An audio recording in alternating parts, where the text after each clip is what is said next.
This test marks the start of a new era for English cricket, with coach Chris Silverwood also given responsibility for selection. It follows the removal of Ed Smith from his role as the national selector. Well, I've been speaking to Silverwood about whether this was all part of a grand plan. No, to be honest, I mean, it was when I came into the role as head coach, it wasn't something I was particularly looking at.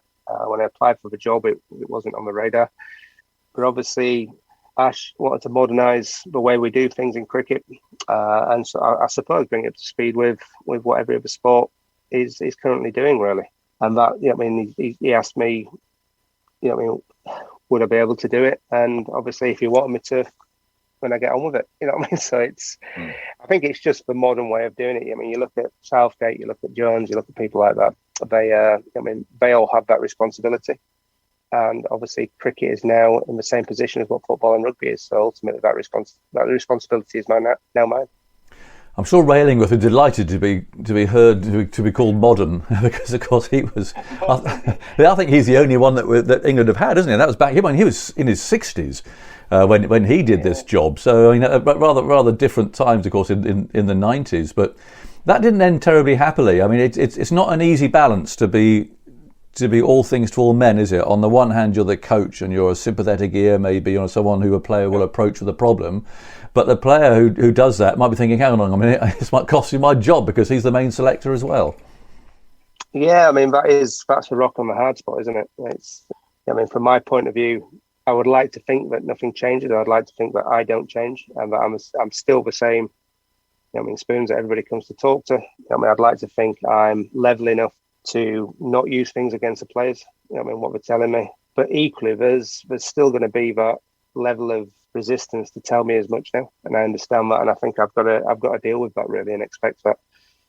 All I can do is try and be as consistent and as fair and as clear with messaging as I can be, to make sure that those relationships stay strong, and they know where they stand with me, and they know they can trust me as much as I can, really. So you do accept that the relationship might be a bit different now as a result of this? Yeah, I do, to be honest. You see a change, and I saw it in county cricket as well. When you go from being assistant coach, or you go from being a second team coach to a first team coach, you find that the level of conversation sort of drops a little bit.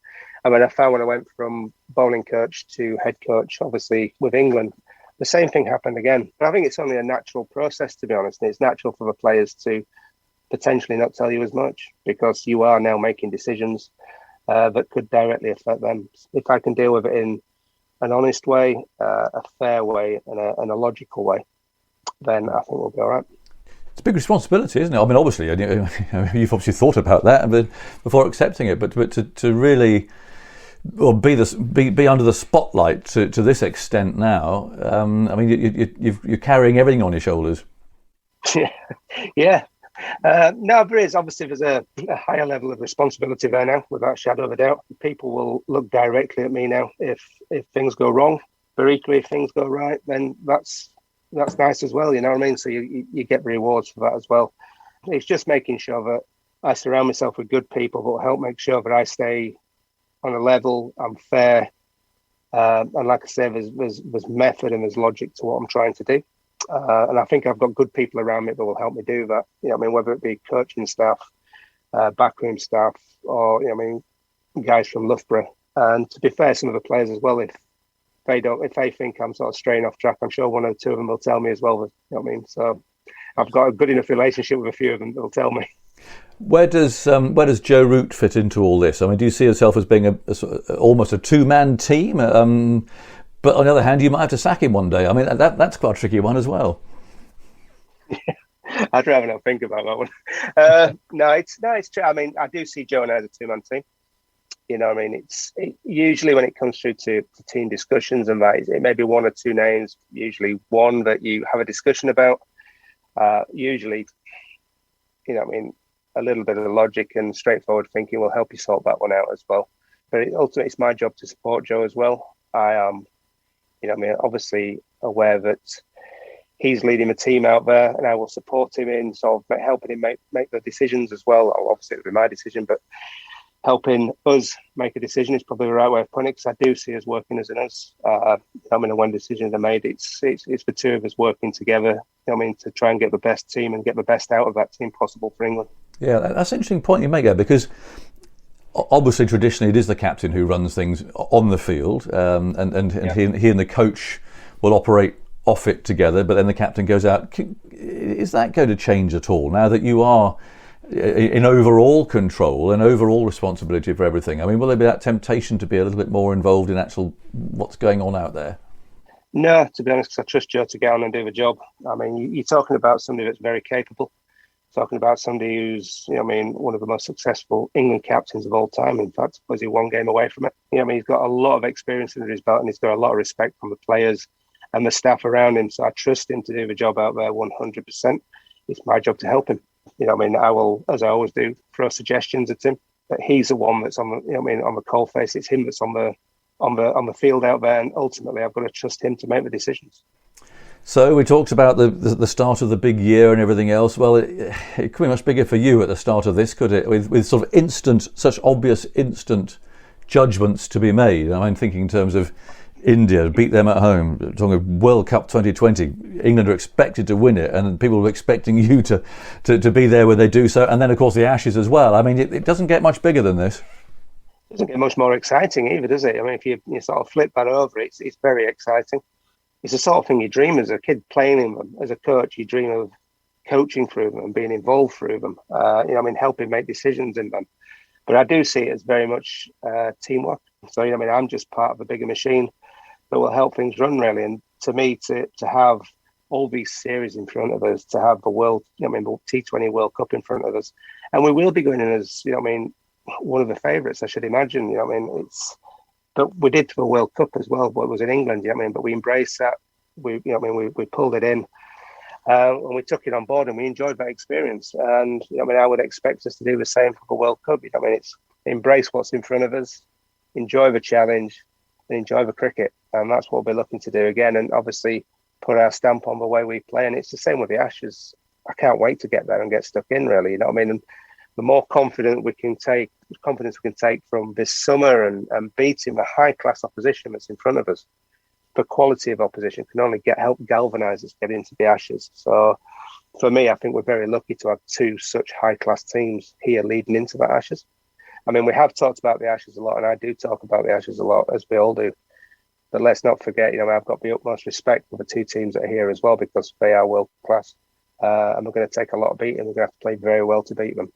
But if we do, and we arrive in Australia at that point, the confidence that we should take from that will be immense, really. We've got a lot to look forward to. So for me, yes, there may be a lot of pressure, but I'm very excited about what's in front of me, as you probably can tell. We can now hear from the man who brought Silverwood into the England setup, initially as the bowling coach. Trevor Bayliss has been speaking to Stefan Schemmelt for a piece on the BBC Sport website, and he asked him what he knew about Silverwood before he joined the England coaching team. Well, to be honest, very little. I'd obviously recognised the name from his playing days. But obviously, I'd already been there for a year or two, I think, when he came on board. But obviously, as the coach of Essex and the job he was doing there, taking it from the second division up into the first division and winning that as well, he came with a good background, but with a lot of people saying some good things about him. What sort of a coach he was, or how good of a coach he was, and obviously to do that, take a team from second division up to the first division and win that as well. He must have something about him. What was your first impression? Look, right from the time he came in to the interview, he was, I suppose, in a way, softly spoken, but he was confident, well organised, and obviously and knew the game.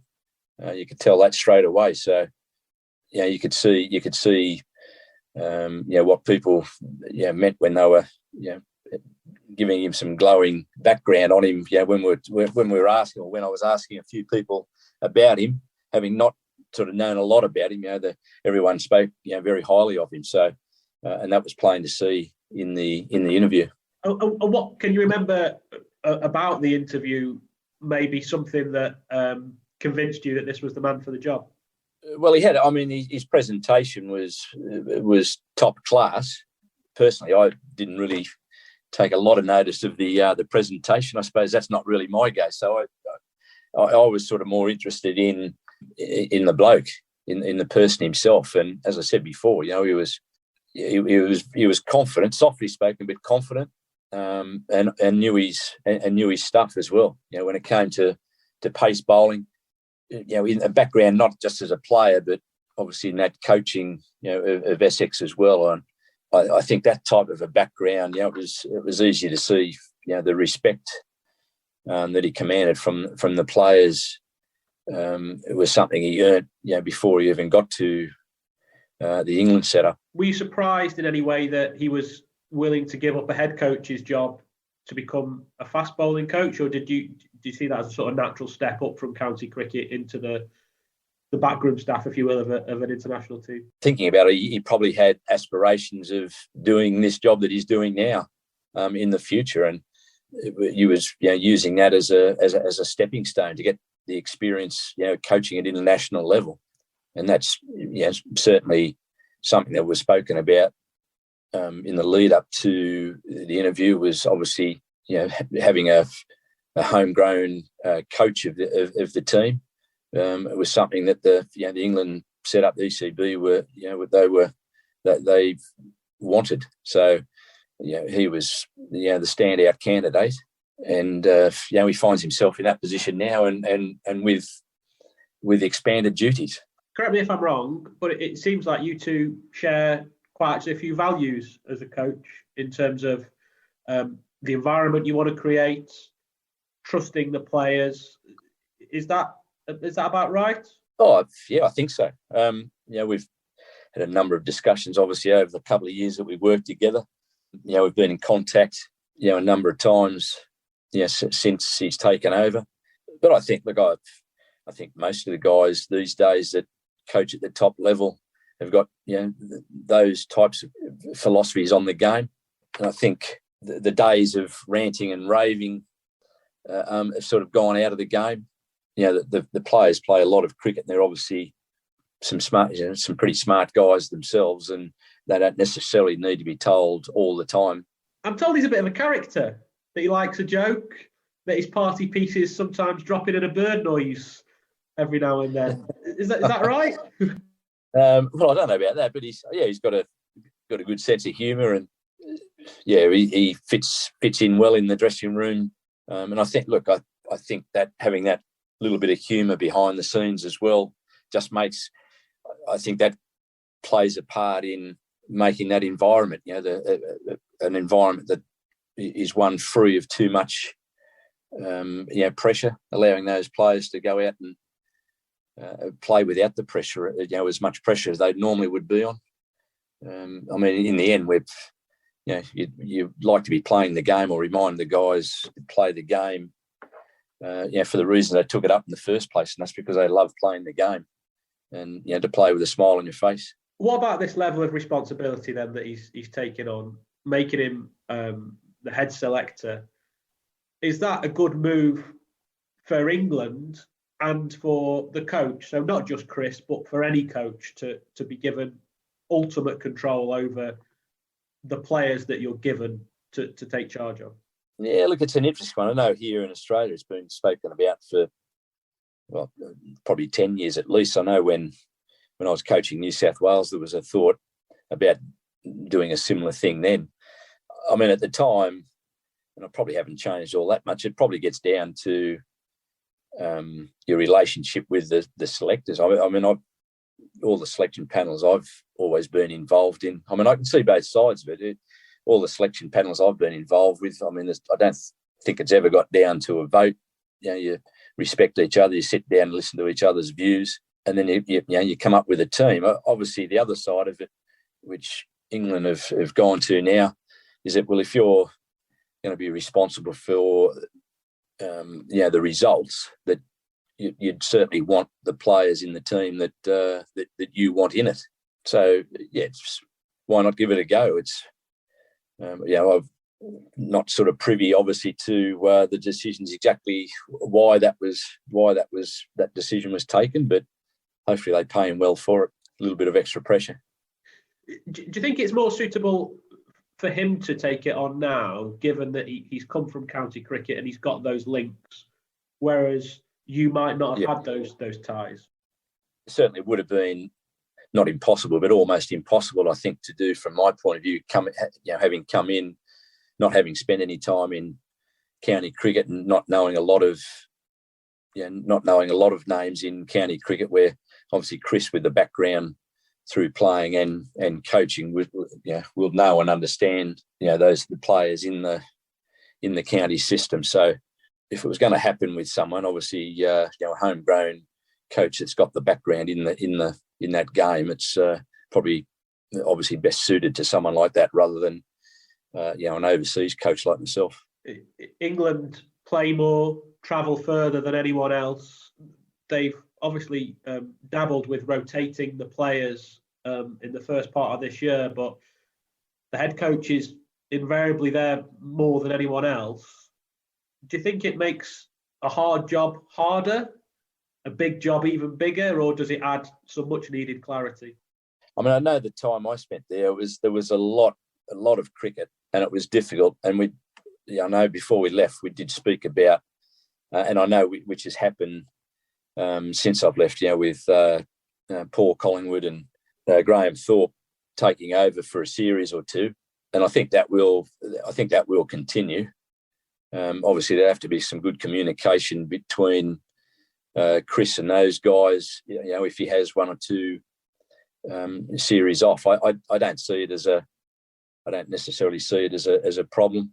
It's obviously going to be a bit more time involved, especially probably on the phone, speaking to the scouts that they've got, for example, where once before you could have a meeting. You could have a meeting with the selectors once every now and then. I'm not sure. I don't know what they're going to do, whether they get all of the scouts in one room together or whether it's or how it's done. So, but there's probably a little bit more entailed in it, obviously, a little bit more pressure.